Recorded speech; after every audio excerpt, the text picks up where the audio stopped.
Dans ce restaurant cossu de Montbazillac, beaucoup de clients français. Vous avez 3 Bretons devant vous. Habitué à recevoir de nombreux Anglais pendant l'été, le directeur ne cache pas sa déception. On réalisait un peu plus de 12% de chiffre d'affaires avec les Britanniques les années précédentes, on est à 2%. Et surtout, dès l'annonce par le Premier ministre anglais, nous avons eu dans la journée même des annulations très importantes.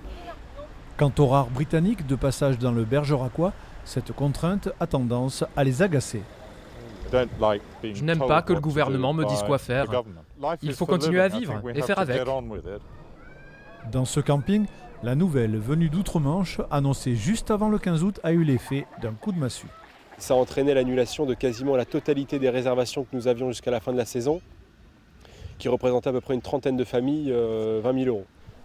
Suzy a décidé de ne pas rentrer en Angleterre. Elle a même prolongé ses vacances en Périgord, à l'affût des informations qui changent tous les jours. On parle de nous faire passer un test à notre retour, puis un nouveau 4 jours plus tard. Si les deux sont négatifs, on n'aura pas à rester en quarantaine. La présidente du comité départemental du tourisme que nous avons rencontrée se veut rassurante.